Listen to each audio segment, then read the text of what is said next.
Hello friends, কেমন আছেন সবাই? আবারও চলে এলাম আপনাদের সামনে আরেকটি মজাদার রেসিপি নিয়ে। আজ আমি রান্না করছি মাটির চুলায় ঝাল ঝাল চিকেন কারি। তাহলে আর দেরি কেন? চলুন দেখে নিন আজকের এই মুখরোচক চিকেন কারির সম্পূর্ণ আয়োজন। চিকেন কারি রান্নার জন্য প্রথমে চুলায় একটা কড়াই বসিয়ে তেল গরম করে নিচ্ছি। এরপর চিকেনগুলোকে সামান্য লবণ হলুদ মাখিয়ে 2 থেকে 3 মিনিট আমি এখানে তেলে ভেজে নিব। এতে করে চিকেনের কোনো কাঁচা গন্ধ থাকে না, খেতেও অনেক সুস্বাদু লাগে। আমার চিকেনগুলো ভাজা হয়ে গেছে। এবার একটা বলে এগুলো তুলে নিচ্ছি। এবার ওই তেলেই দিয়ে দিচ্ছি কিছু পেঁয়াজ কুচি, আরো দিয়ে দিচ্ছি 2 টা তেজপাতা, দারুচিনি ও এলাচ। এবার অল্প আঁচে পেঁয়াজগুলো লাল করে ভেজে নিয়ে দিয়ে দিচ্ছি স্বাদমতো লবণ, হলুদ, মরিচ গুঁড়া, আরো দিয়ে দিচ্ছি আদা, রসুন ও জিরে বাটা।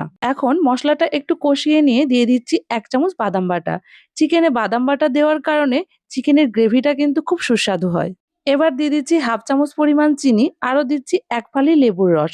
এখন সবকিছু ভালোভাবে কষাবো মসলা থেকে তেল ফুটে না ওঠা পর্যন্ত। মসলা কষানো হয়ে গেছে, এবারে দিয়ে দিচ্ছি ভেজে রাখা চিকেনগুলো। চিকেনগুলো মসলাগুলোর সাথে ভালোভাবে কষাবো খুব সুন্দরভাবে। চিকেনগুলোকে এখন মসলার সাথে খুব সুন্দরভাবে কষিয়ে নিয়েছি 2 থেকে 3 মিনিট। এবারে গ্রেভির জন্য এখানে আমি 1 কাপ পরিমাণ লিকুইড দুধ ব্যবহার করছি। আপনারা চাইলে এখানে জলও ব্যবহার করতে পারেন। এবারে চিকেনগুলোকে অল্প আঁচে 6 থেকে 7 মিনিটের মতো রান্না করে নেব। যখন সবকিছু সেদ্ধ হয়ে যাবে আর গ্রেভিটা ঘন হয়ে আসবে, ঠিক তখন নামিয়ে পরিবেশন করব।